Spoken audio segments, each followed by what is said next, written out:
Podido estar aquí reunidos compartiendo su palabra y aprendiendo más de lo que Él quiere para nosotros, nuestra vida y sobre todo nuestra salvación. Tengan ustedes un feliz sábado, que el Señor les siga bendiciendo y bueno, gracias por estar con nosotros y gracias por aceptar la invitación que Dios les ha hecho en este lugar. Mis hermanos, ¿quiénes de ustedes han escuchado la frase corandeo? ¿Primera vez que lo van a escuchar? Corandeo. Bueno, esta es una frase latina que tiene un significado importante para nosotros y en esta noche lo vamos a estudiar. ¿Qué es lo que Dios quiere y qué significa esa palabra? Corandeo. Así que yo le voy a invitar a que esté muy pendiente, que no se pierda ningún detalle, porque es importante para nuestra relación con Dios. El objetivo de esta noche, mis hermanos, es el siguiente: entender que nuestras vidas deben o deberían ser transparentes cuando nadie ¿qué? Hay un himno de un cantante cristiano que se llama Jesús Romero y hay una canción que se titula Cuando nadie me ve, y la canción dice: en la intimidad, ¿cierto? Cuando nadie me ve, solamente Dios. Así que, mis hermanos, debemos entender que yo debo ser transparente. ¿Dónde? Cuando nadie me ve. Donde estoy, debo ser transparente. Ese es el objetivo de esta noche, mis hermanos, que entendamos el mensaje de esta noche. Yo quiero que vayamos al libro de los Salmos, Salmo capítulo 139.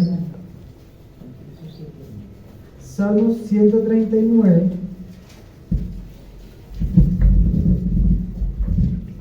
Versículo 7. Salmo 139, 7 dice lo siguiente: ¿a dónde me iré de tu espíritu y a dónde huiré de tu presencia?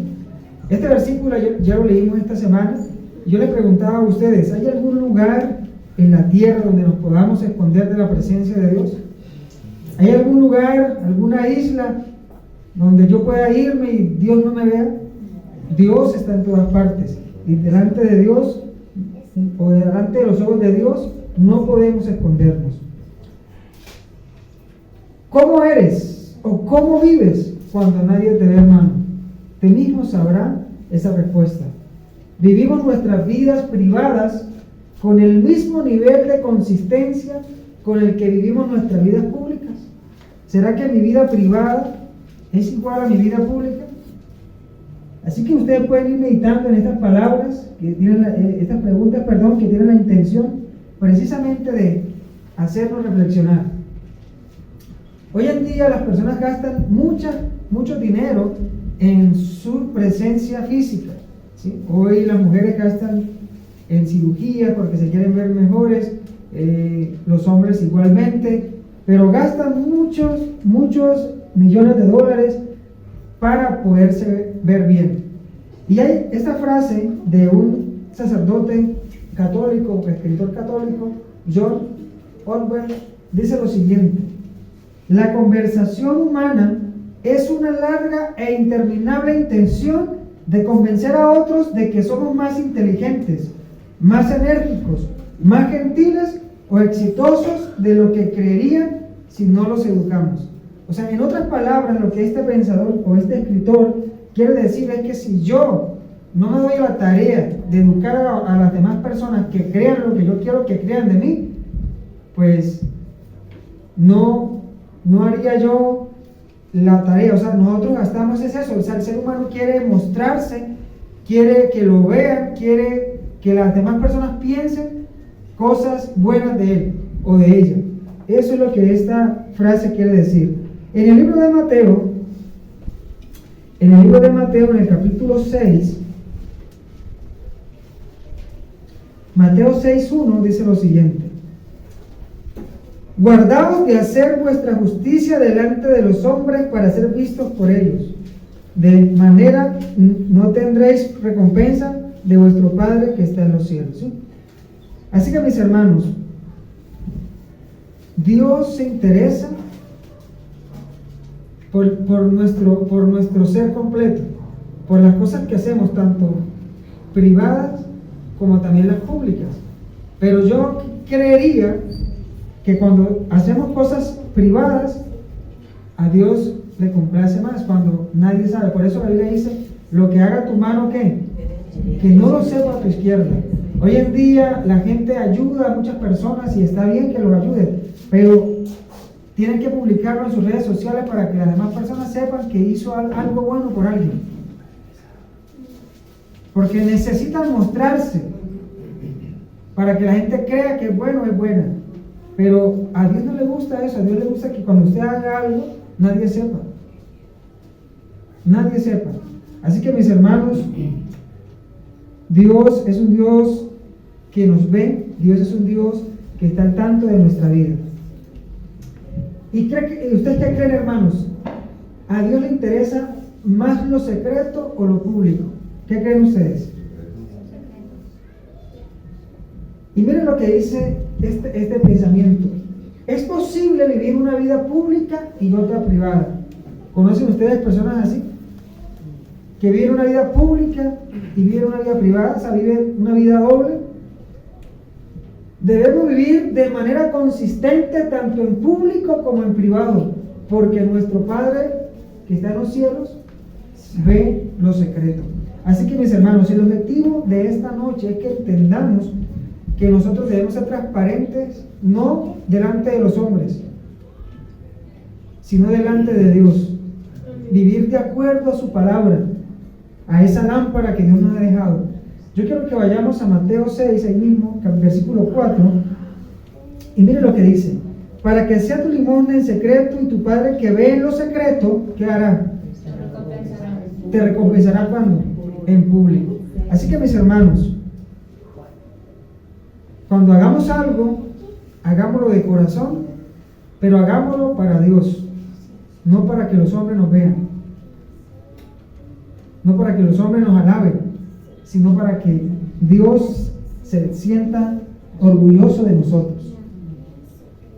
En el libro de 2 de Corintios, capítulo 3, versículo 18, el apóstol Pablo también escribe unas palabras muy sabias, inspirado por el Espíritu Santo. 2 de Corintios, capítulo 3, versículo 18. Hasta ahora no les he dicho qué significa corandeo, ¿no? 2 de Corintios, capítulo 3, versículo 18 dice lo siguiente: por tanto, nosotros todos, mirando con el rostro descubierto y reflejando como en un espejo en la gloria del Señor, somos transformados de gloria en gloria en su misma imagen, por la acción del Espíritu Santo. Y esta labor la hace el Espíritu Santo, como vimos esta semana, y lo hace cuando usted se comunica con Dios en secreto, cuando su vida espiritual, cuando su vida secreta está delante de Dios abierta. Dios trabaja en su vida a través del Espíritu Santo, y el Espíritu Santo hace que usted sea transformado, una persona nueva, ¿sí? Así que, mis hermanos, necesitamos aprender a manejarnos en público y en privado de la misma manera. Por eso yo les decía, uno demuestra que es cristiano es en la soledad, cuando nadie lo ve. Uno demuestra cuando es cristiano en el hogar, cómo trata a su esposa, cómo trata a sus hijos, cómo trata a las personas que comparten su hogar. Allí es donde usted demuestra qué cristiano o cristiana es. Porque es muy fácil aparentar. Es muy fácil aparentar. La palabra hipocresía o hipócrita viene de los tiempos del Nuevo Testamento del griego, y esa palabra la utilizaban precisamente los griegos para referirse a una persona, a un actor, a alguien que tomaba un papel que no le correspondía, ¿sí? Así la hipocresía, o sea, reflejaba a alguien que no era. De ahí viene la palabra hipocresía. Así que, mis hermanos, necesitamos dejar que Dios transforme nuestro corazón y ser una sola persona donde estemos. Dice, al final nos convertimos en lo que nuestro deseo nos convierte. Aquello en lo que nos convertimos revela lo que deseamos en verdad. Y la pregunta es, ¿en qué te quieres convertir tú en esta noche? ¿En qué te quieres convertir en esta iglesia? Bueno, la palabra corandeus viene del latín, ¿cierto? De allá del tiempo de la Reforma Protestante, cuando se utilizaba la sola escritura, ¿cierto? Solo Cristo, viene de ese contexto. Y realmente significa, Coran significa pupila del ojo, y significa en persona o cara a cara, en presencia de uno, ante los propios ojos, en presencia de, delante de. Y Deo en latín es Dios. En otras palabras, Coran Deo significa vivir delante de la presencia de Dios. Eso es lo que significa la palabra Coran Deo. Vivir delante de la presencia de Dios, delante de los ojos de Dios. ¿Cómo vivimos delante de la presencia de Dios? ¿Cómo es nuestra vida delante de la presencia de Dios? ¿Qué puede ver Dios en nosotros? ¿Qué puede decir Dios de mí? ¿Saben? En el libro de Job, el capítulo 1, fue Dios el que le dijo a Satanás: ¿has visto a mi siervo Job? No hay un hombre como él, justo, perfecto, temeroso de Dios y apartado del mal. Para que Dios diga algo así de un ser humano, esa persona tiene que ser como íntegra. ¿Somos nosotros íntegros delante de Dios? ¿Puede decir Dios algo similar de nosotros? Hermanos, necesitamos aprender a vivir delante de la presencia de Dios. ¿Saben por qué? El mundo para nosotros es una universidad. Aquí es donde nosotros debemos aprender a vivir, prepararnos para morar con Cristo. El cielo es como ya el doctorado allá, lo máximo allá. Pero si no sabemos convivir acá, mucho menos lo haremos en el cielo. ¿Usted se imagina que usted tenga algo contra un hermano, contra alguien y le toque de vecino? Son decires, ¿no? Así que, mis hermanos, necesitamos aprender a vivir delante de la presencia de Dios íntegramente. ¿Cuál es la gran idea de la vida cristiana? Vivir Coran Deo es vivir toda la vida en presencia de Dios, bajo la autoridad de Dios y para la gloria de ¿quién? Eso es lo que significa ser cristianos. Por eso cuando la Biblia en Génesis 5:24 habla de Enoc, no, la Biblia no tiene mucho que decir de Enoc, solo como 2 o 3 versículos, pero dice que Enoc caminó con Dios 365 años, vivió toda su vida bajo la presencia de Dios. La vida de Enoc fue bajo la autoridad de Dios y vivió para la gloria de ¿quién? Y fue tanto así que Dios lo llevó. ¿Podemos decir nosotros todo esto, mis hermanos? Que vivimos para Dios, que vivimos bajo la autoridad de Dios y que vivimos para la gloria de Dios. Ese es el gran objetivo, mis hermanos, de la vida cristiana. La vida cristiana no se basa tanto en lo que hacemos los sábados en la iglesia, la ceremonia, los protocolos. Eso hace parte de la adoración. Pero realmente nosotros cuando venimos a este templo, a este lugar de adoración, venimos bajo la autoridad de Dios, venimos bajo los ojos de Dios, venimos a adorar al Señor. Eso es lo que significa vivir delante de la presencia de Dios. Y miren esto: lo que un líder haga será de mayor impacto que lo que diga. Yo puedo predicar bonito y los hermanos dirán: predica hasta bonito. Pero si yo hago algo malo en mi vida, así sea algo mínimo, los hermanos van a olvidar todos los sermones que yo prediqué y se van a enfocar en lo poquito malo que yo hice. Ese es el problema de los líderes.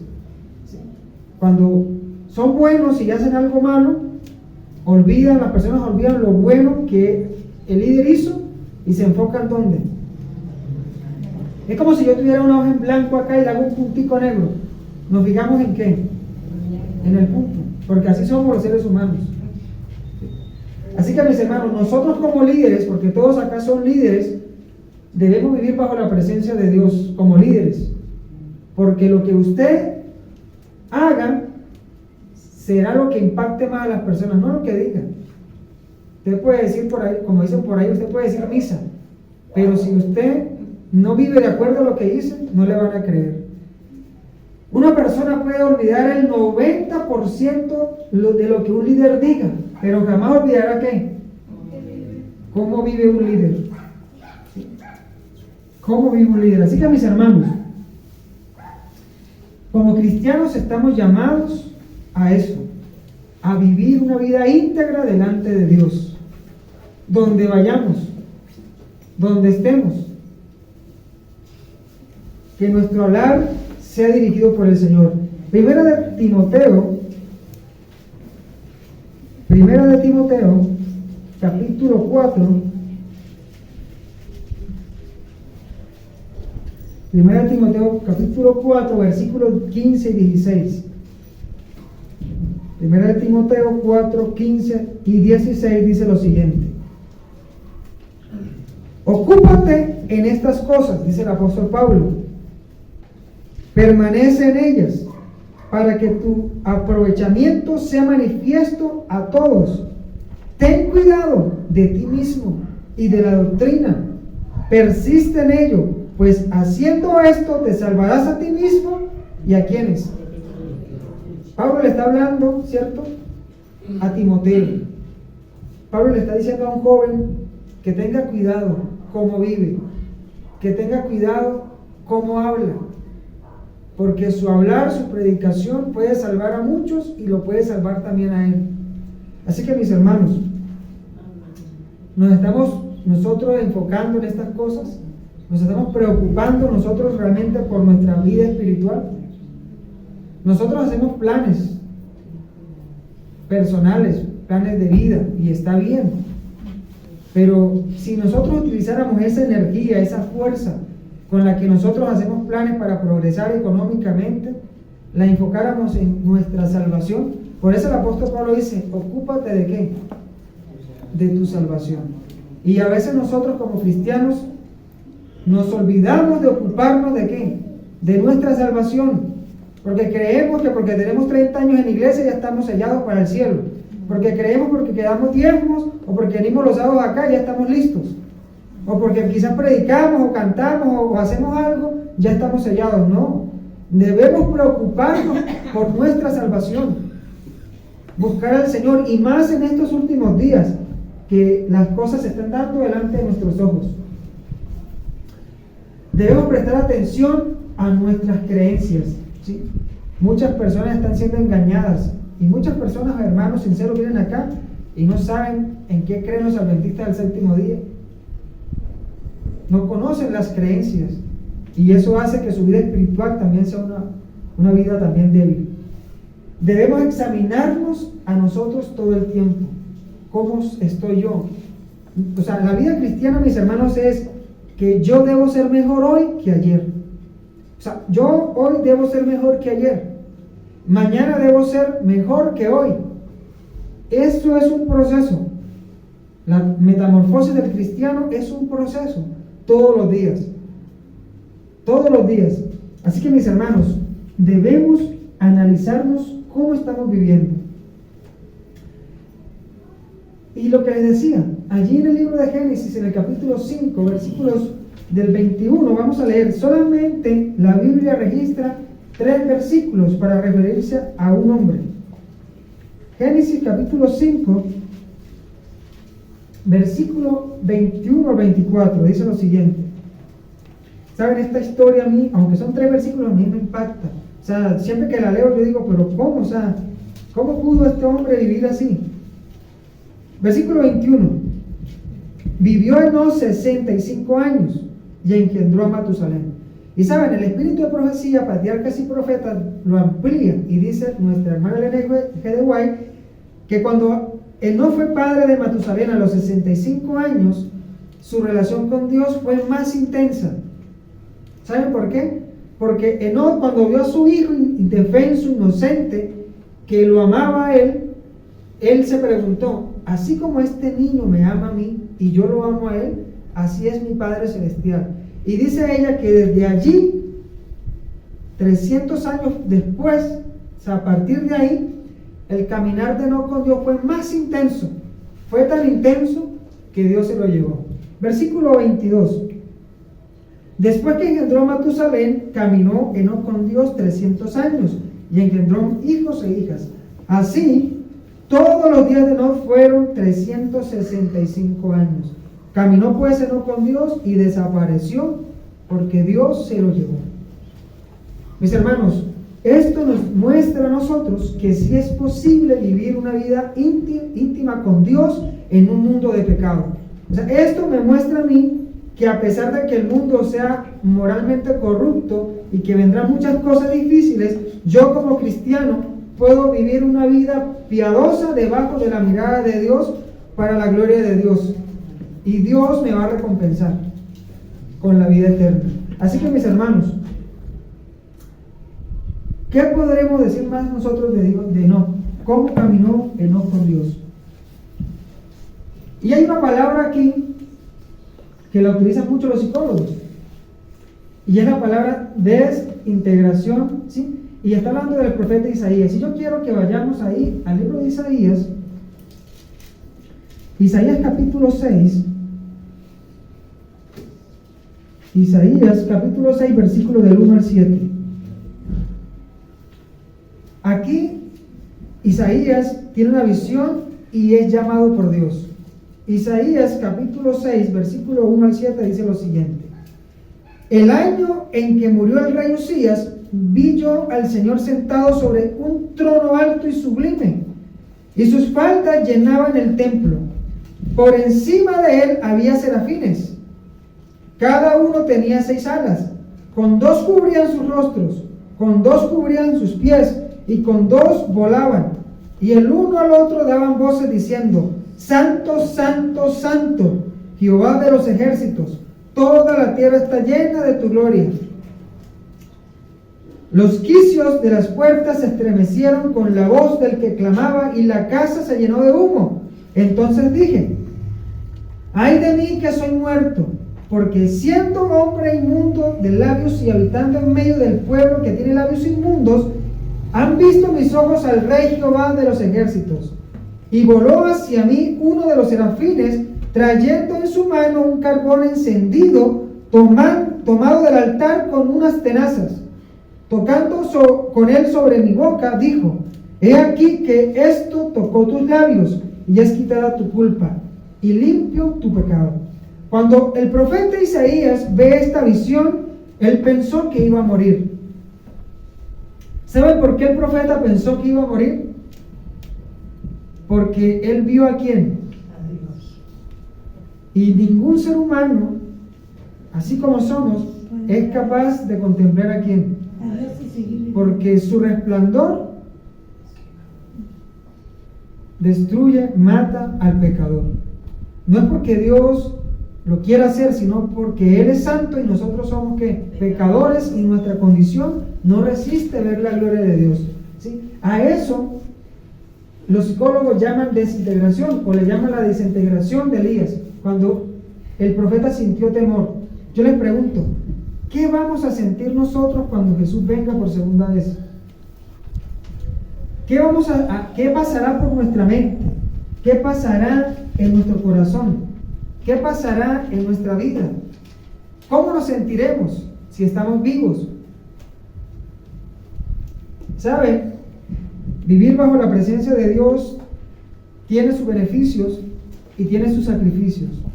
Porque cuando nosotros decidimos vivir bajo la presencia de Dios, bajo el ojo de Dios, nosotros tenemos que sacrificarnos a nosotros mismos, nuestros gustos, nuestras tendencias, aquello que nos llama la atención. Porque como dice la Escritura, de una fuente de agua no puede salir agua dulce ni agua salada. O somos o no somos. El que conmigo, ¿cierto? Dice Jesús, el que conmigo, ¿cómo dice el versículo? El que conmigo no junta, desparrama, ¿sí? Lo que Isaías está viendo, mis hermanos, es lo que los psicólogos llaman desintegración, y es porque él dice: estoy incompleto, voy a morir, me siento desnudo delante de Dios, o sea, no soy nadie, ¿sí? A eso los psicólogos cristianos llaman desintegración. Y hay 2 preguntas allá muy interesantes. ¿Ya tú te encontraste con la santidad de Dios? Yo les voy a contar una experiencia personal. No me gusta mucho contar mi experiencia porque pues a mí me gusta es abrir la palabra de Dios, pero quiero contarles una experiencia que solo viví una vez. La viví cuando estaba en la universidad. Yo vi una materia que se llama, o se llamaba, pues, o no sé ahora si todavía la dicta, la vida espiritual del pastor. Y la clase era a las 4 de la mañana. Era una clase distinta. No era como las otras clases. Era a las 4 de la mañana. Y nosotros íbamos a las 4 de la mañana y a las 4 de la mañana cada uno escogía un lugar para orar, 1 hora. El pastor Elmer Quintero, no sé si lo conocen, era el profesor de esa clase. Y yo escogí unos árboles que había en una universidad, me gustaba una montaña, yo lo escogí y me fui para allá. Yo tenía un reloj nuevo, que había comprado un reloj militar, y yo me senté para orar con Dios, para hablar con Dios. Me senté, el ejercicio era orar 1 hora. Era orar 1 hora, así que yo a las 4 coloqué el reloj y lo coloqué a las 5 para que a las 5 me sonara la alarma y ya yo pudiera ver que era la hora que había hablado con Dios. Yo me senté, mis hermanos, cerré los ojos y yo creo que no había pasado 1 minuto y el reloj ya estaba pitando. Y yo dije, pero mi mente dice, pero tan rápido. ¿Será que no coloqué mal la alarma? Y yo miré y ya había amanecido, eran las 5 de la mañana. Nosotros cuando orábamos teníamos que ir otra vez al salón y ahí contábamos la experiencia. Pues yo no la conté, sino que le dije al pastor. Yo personalmente se lo dije al pastor, no lo conté delante de los compañeros. Y yo le dije, pastor, me pasó esto. Mire, yo coloqué el reloj, ahí está la evidencia, la alarma a las 5 de la mañana, me senté y pasó 1 minuto y el reloj sonó. ¿Y saben qué me dijo el pastor? Me dijo, lo que pasa, Freddy, él me decía Fredicito, lo que pasa, Fredicito, es que tú entraste en el espacio de Dios. Y cuando tú entras en el espacio de Dios, no hay tiempo. El tiempo no existe. ¿Saben por qué, hermanos? Porque yo me concentré tanto en hablar con Dios, hablé con Él, que fue 1 minuto literalmente que yo sonó esa alarma. Nunca más he podido repetir esa experiencia. Pero saben, les digo que sentí una paz, una tranquilidad y algo que nunca he sentido jamás. Cuando entramos en la presencia de Dios, hermanos, la cosa mejora, la cosa es bonita. ¿A usted le gustaría entrar en la presencia de Dios? Amén. Necesitamos pasar tiempo con Dios, hermanos. Esos encuentros íntimos, hermanos, con tu Creador han revelado lo que hay en tu corazón. Cada mañana, cada noche, cuando usted está en la intimidad con Dios, esos encuentros personales con Dios le muestran a usted cuál es su condición, cómo está usted con Dios. Cuando vivimos nuestras vidas enteras delante del trono de Dios y practicamos una constante permanencia en su presencia, nos damos cuenta de que Él no manifestar integridad es inconsistencia con la dignidad y el desatino al cual se nos ha llamado, ¿sí? Dios nos ha llamado a ser ¿qué? Ser santos como nuestro Padre que está en los cielos es santo. Vivir una vida piadosa delante de Dios. A eso Dios nos ha llamado, ¿sí? Como creyentes debemos vivir de una manera digna del llamado que hemos recibido. ¿Vivimos nosotros de acuerdo al llamado que Dios nos hizo? ¿Vivimos nosotros de acuerdo a ese llamado divino? O sea, nuestra vida puede decir o reflejar que ese llamado lo estoy viviendo yo personalmente. Yo quiero que vayamos al libro de Efesios. Efesios capítulo 4, versículo 1. Efesios capítulo 4. Efesios 4, 1 dice lo siguiente. Yo, pues, preso en el Señor, os ruego que andéis como es digno de la vocación con que fuisteis creados. Y desafortunadamente, mis hermanos, nosotros los cristianos, o sea, en este mundo, hermanos, ya no hay una línea divisoria entre los hijos de Dios y el mundo. Ya no hay. En este mundo la línea divisoria entre el pueblo de Dios y los que no son del pueblo de Dios ya no existe. Porque nosotros los cristianos vivimos vidas vacías, vidas simples. Nos hemos convertido en religiosos. Nos gusta la religión.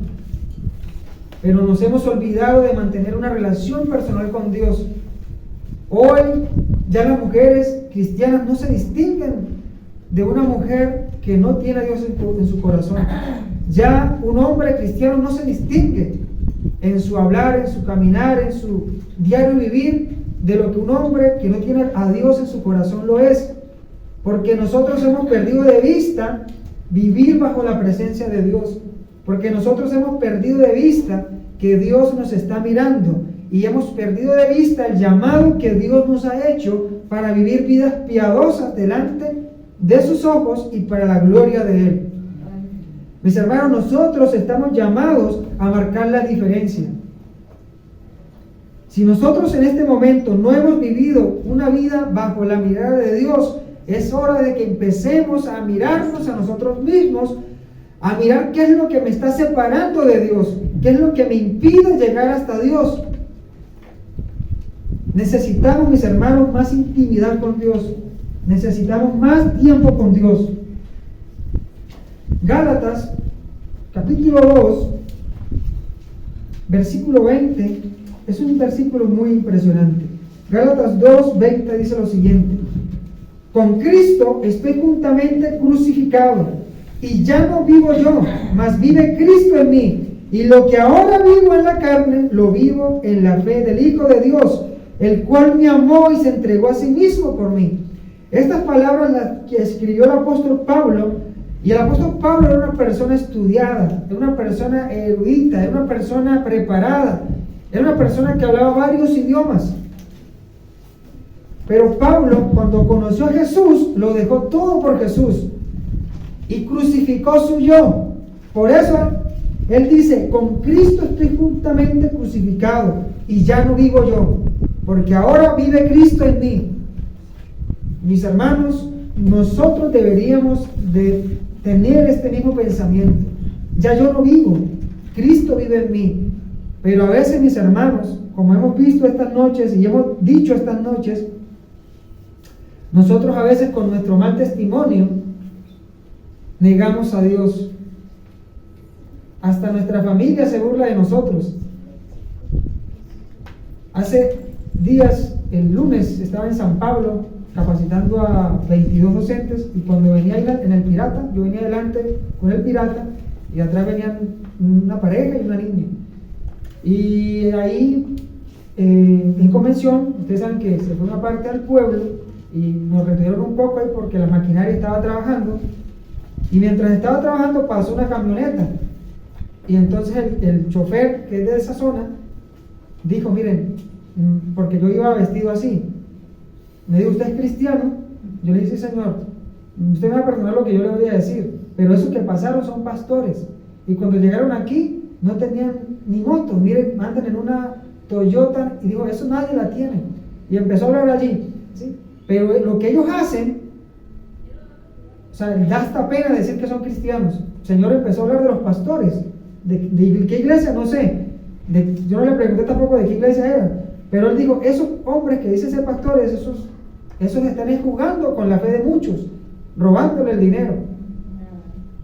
Así que, mis hermanos, mucha gente a veces pensará a sí mismo de nosotros por nuestra mala conducta, por nuestro mal comportamiento, por nuestro mal testimonio, y nosotros mismos negamos a Jesús con nuestra propia vida. Así que, mis hermanos, nosotros debemos, creo que se va a descargar, nosotros debemos vivir vidas piadosas, vidas crucificadas en Cristo. Segunda de Corintios 5, 17, dice lo siguiente. Segunda de Corintios capítulo 5, versículo 17. De modo que si alguno está en Cristo, una nueva criatura es. Las cosas viejas pasaron, todas son hechas nuevas. Mis hermanos, necesitamos nosotros buscar al Señor, necesitamos nosotros crucificar ese yo, necesitamos nosotros empezar a vivir vidas nuevas en Cristo. ¿Hasta cuándo, mis hermanos, vamos a seguir viviendo como vivimos espiritualmente? Pasan los años y seguimos siendo los mismos en las mismas, con las mismas tendencias, con las mismas mañas, ¿Hasta cuándo? Ya el 2022 está a punto de terminar. Y quizás el otro año, si estamos vivos, vamos a seguir siendo los mismos en las mismas. Necesitamos hacer una autoevaluación de cómo estamos y qué es lo que queremos nosotros. Porque si usted viene a una iglesia solamente para de pronto venir y charlar con el hermano que no vio la semana, pero no a relacionarse con Dios, está en el lugar equivocado. Si usted es cristiano o practica una religión, porque muchos lo hacen, está en el lugar equivocado. Necesitamos, mis hermanos y amigos, vivir una vida nueva en Cristo Jesús. Necesitamos entregarle nuestro corazón al Señor. Esto, mis hermanos, será posible cuando Cristo habite ¿dónde? En nosotros. De lo contrario, seguiremos igual. El ser cristiano, mis hermanos, no es una religión. ¿Es una qué? Relación. ¿Con quién? ¿Con el pastor? ¿Con la junta de la iglesia? ¿Con el anciano? ¿Con quién? ¿Con quién debo mantener yo la relación? Con Dios. El cristianismo no es una lista de reglas y ¿qué? Regulaciones. Esto está mal, esto es pecado, aquello es pecado. No, eso, la religión va más allá, el cristianismo va más allá de reglas y regulaciones. En cambio, es la presencia y el poder de una persona que nos habita, que prometió que nunca nos dejaría o que nunca ¿qué? Nos abandonaría. Vamos al libro de Hebreos. El libro de Hebreos, capítulo 13, versículo 5, dice lo siguiente: sean vuestras costumbres sin avaricia, contentos con lo que tenéis ahora, pues Él dijo, no te desampararé, ni qué, ni te dejaré. Debemos vivir, mis hermanos, contentos con lo que estamos ahora, con la salud. Usted sabe que lo más valioso de un ser humano es la salud. Esa es la mayor riqueza que podemos tener. Podemos caminar, podemos trabajar, podemos hacer deporte. Pero una persona enferma que no se puede levantar de una cama es muy triste, hermanos. Y Dios nos ha regalado la salud. Y por eso el apóstol dice, ahora con lo que tienen ahora estén contentos. Pues la promesa es que Él nunca los desamparará, ni nunca ¿qué? Los dejará. Yo les voy a contar otro testimonio, mis hermanos, que me pasó el año pasado, creo, a mitad de año. Pues el sueldo que yo gano casi no me alcanza, pues tengo algunos compromisos con el banco y casi no me queda. Y ese mitad de año pues no fue la excepción.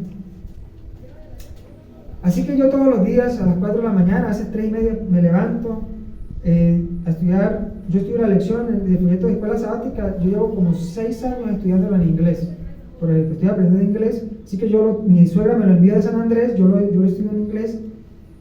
Y compré una Biblia así de grande en español y en inglés para aprender más, para obligarme a aprender más el idioma, ¿cierto? Entonces yo me levanté ese día normal y le pedí al Señor. No tenía dinero, no tenía nada, o sea, ni 2,000 pesos teníamos, y apenas estaba empezando el mes. Ya el sueldo me lo había comido, o sea, ya había pagado todo y había quedado sin nada. Así que yo me senté. O sea, yo tengo algo particular, hermano, que yo no les voy a decir que lo hagan, pero a mí me funciona y a mí me gusta y me siento cómodo. Yo me siento a hablar con Dios. Yo me siento y me relajo. Yo me arrodillo y no me puedo concentrar, pero yo me siento y hablo con Dios. Me senté en el sofá y esa mañana le dije al Señor, así como se lo estoy diciendo a ustedes: Señor, regálame algo de dinero hoy. No tengo con qué comer. Y me puse a estudiar la lección.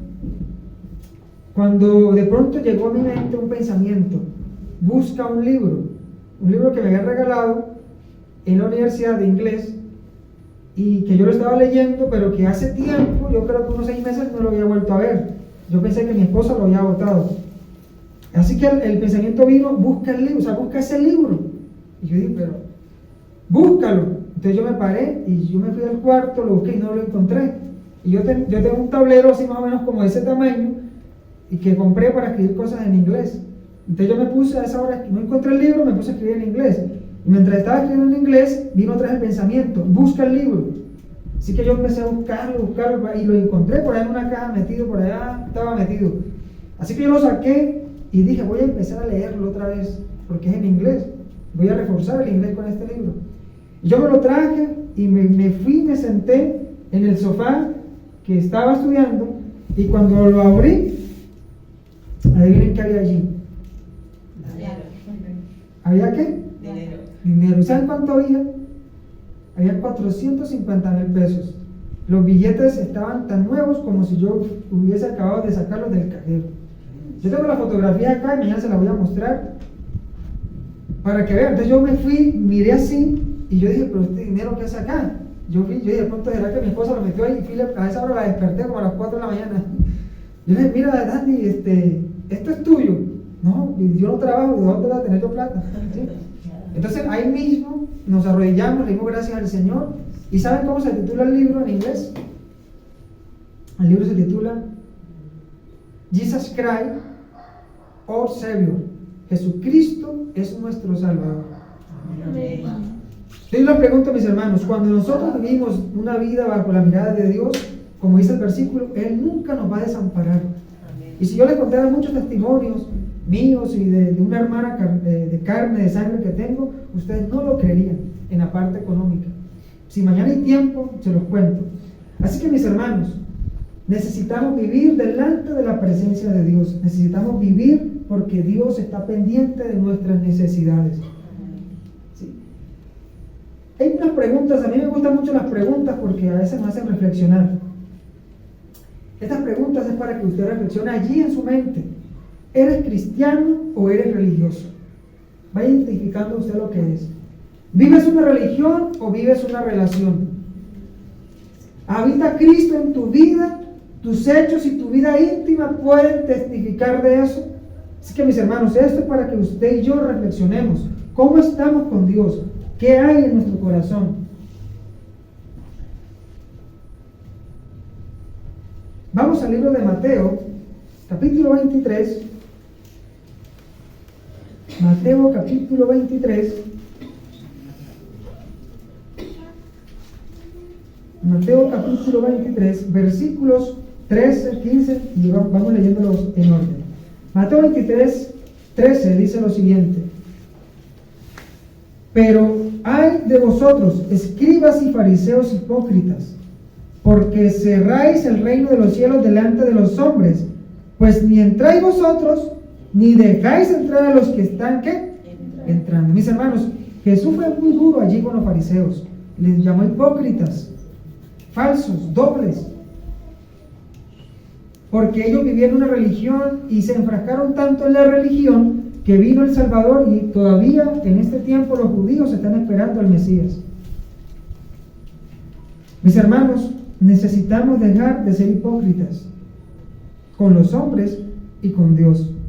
O sea, necesitamos dejar esa vida doble que llevamos y necesitamos vivir vidas transparentes delante de Dios. Versículo 15: ay de vosotros, escribas y fariseos hipócritas, porque recorréis mar y tierra para hacer un prosélito, y cuando lo conseguís, lo hacéis 2 veces más hijo del infierno, lo hacéis 2 veces más hijo del infierno que vosotros. Así que mis hermanos, prosélito es como un discípulo, como alguien que yo estoy adoctrinando. Sí, yo conozco hermanos que son muy buenos dando estudios bíblicos y traen muchas personas a la iglesia, pero ¿saben qué pasa con esos hermanos? Ellos mismos sacan a la gente que traen, porque empiezan a decirles: eso es malo, eso es pecado, eso no haga esto, y la gente se aburre y se va. Así que mis hermanos, este capítulo es duro, este capítulo es muy duro. Versículo 23: ay de vosotros, escribas y fariseos hipócritas, porque diezmáis la menta, el anís y el comino, y dejáis lo más importante de la ley, la justicia y la misericordia y la fe. Esto era necesario hacer sin dejar de hacer ¿qué? Lo otro. Así que mis hermanos, miren lo que es la vida cristiana. Versículo 25: ay de vosotros, hipócritas y fariseos, porque limpiáis lo de afuera del vaso y del plato, pero por dentro estáis llenos ¿de qué? De robo y de injusticia. Versículo 27 y versículo 29: ay de vosotros, escribas y fariseos hipócritas, porque sois semejantes a los sepulcros blanqueados, que por fuera a la verdad son hermosos, pero por dentro están llenos de huesos y de muertos y de toda inmundicia. Y el versículo 29.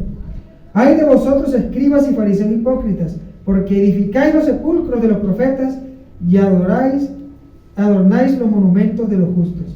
Así que, mis hermanos, este es un capítulo que Jesús trató con aquellas personas religiosas de su época, aquellas personas que conocían de memoria las Escrituras, pero realmente no conocían a Dios, no conocían al personaje que ellos predicaban. ¿Cuántos de nosotros alguna vez hemos sido como estos hipócritas? Aparentamos una cosa, pero somos otra. ¿Cuántos de nosotros, mis hermanos, no somos sinceros con Dios? Ya esto lo explicamos.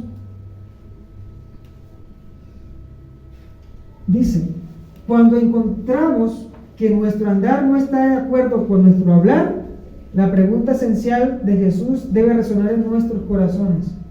¿Por qué me llaman ustedes Señor, Señor y no hacen qué? Así que, mis hermanos, si nosotros, hay un versículo que está en la primera epístola de Juan, dice, si ustedes me aman, deben andar como yo que. O sea, si ustedes me aman, si ustedes dicen que me aman, caminen como yo caminé, vivan como yo viví. Esa es la vida cristiana, hermanos. Vivir como Cristo vivió, amar como Cristo amó y hacer lo que Cristo hizo por la humanidad. Así que, mis hermanos, estamos nosotros llamando al Señor, Señor, pero no hacemos lo que Él dice. Cuando Jesús venga, muchos dirán, pero Señor, si nosotros predicamos en tu nombre echamos fuera demonios, en tu nombre visitamos a la cárcel, visitamos a las huérfanos, a las viudas. ¿Y saben cuál será la respuesta del Señor? Yo no sé quiénes son ustedes. Yo nunca los conozco, nunca los vi, yo no sé quiénes son ustedes. Hermanos, necesitamos conocer a Dios. Y vamos a concluir con estas preguntas. ¿Qué es corandeo? Es vivir delante de la presencia de Dios. Eso significa corandeo. ¿Cómo sé que estoy creciendo espiritualmente? Cuando vivo cuando nadie me ve. ¿Cómo vivo cuando nadie me ve? En la intimidad.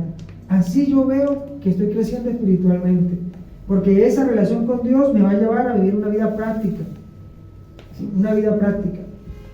¿Qué es un hipócrita? Pues ya lo vimos, es una persona que se pone una máscara o finge ser lo que es. ¿Sí? Y hay otra pregunta, ¿eres tú un hipócrita? Pues tú mismo debes saber si eres o no hipócrita, delante de Dios y delante de los hombres. Mis hermanos, Dios nos ha llamado a vivir vidas santas, a vivir vidas bajo su dirección, a vivir vidas bajo su dominio. O si le das la vida a Dios o se la das a Satanás. Pero tú no puedes vivir con un pie afuera y con un pie adentro. O decides por Cristo o decides por el mundo. Necesitamos, mis hermanos, decidir por Cristo. Necesitamos prepararnos, porque nuestra salvación está más cerca que cuando creímos, dice el apóstol Pablo. Nuestra salvación está más cerca que cuando creímos. Cuando yo conocí la iglesia adventista tenía 13 años. Han pasado 24 años y yo siempre escuchaba decir que Cristo venía pronto. Han pasado 24 años y todavía escucho venir y todavía predico que Cristo viene pronto. Pero me preparo para que ese evento no me coja por sorpresa. Así que, mis hermanos, ¿cuántos de los que están acá quieren a partir de hoy vivir vidas bajo el dominio de Dios? ¿Cuántos de ustedes quieren aprender a vivir bajo la presencia de Dios? Vamos a colocarnos en pie, mis hermanos, y vamos a orar.